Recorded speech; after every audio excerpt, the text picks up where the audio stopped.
Hello mga friends! Welcome back po sa aking channel, Kakay Sato po sa Kaysiyahan.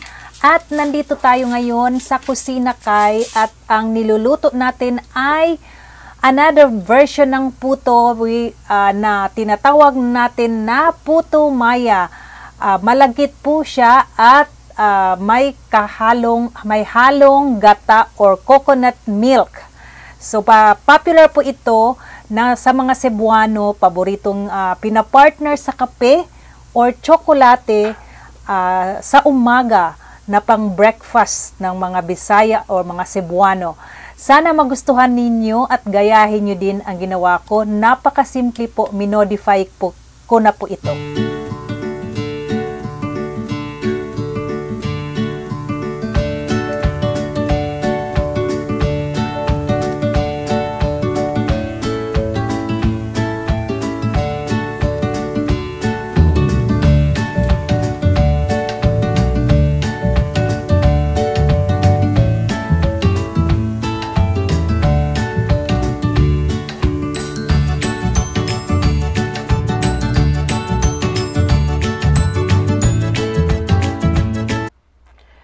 Hello! Mag-umpisa na po tayo at bago ang lahat, huwag niyo pong kalimutang i-subscribe ang aking channel, Kakay Sato po sa Kaysiyahan. And disclaimer po, hindi po tayo professional chef.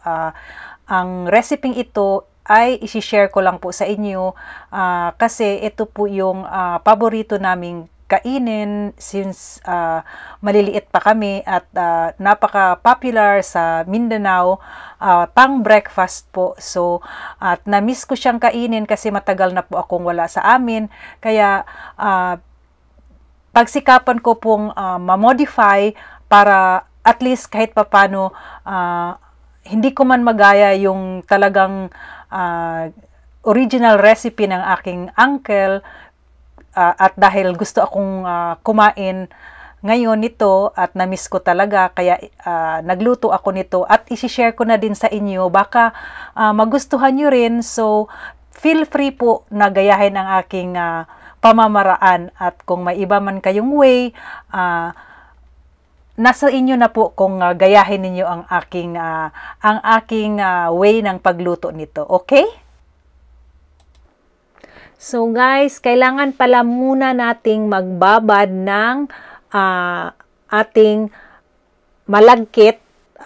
Kailangan yung black rice, black sticky rice, kailangan ibabad siya ng 24 hours. At yung white sticky rice naman or malagkit, at least kahit kalahating araw para mas malambot siya, madaling maluto pag niluto natin, lalo na yung black sticky rice. Okay?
So, luto na po ang ating puto maya. So, this is the third time na i-check natin yung ating puto maya. Napansin nyo naman na nakatatlong test tayo. So, kailangan talaga guys na lutong-luto talaga siya, lalo na yung black na sticky rice kasi matagal talaga siyang maluto. Kaya binabad natin siya ng 24 hours kasi mas matagal siyang naluto. So, ito na ngayon ang ating puto maya, luto na siya at sana nagustuhan nyo at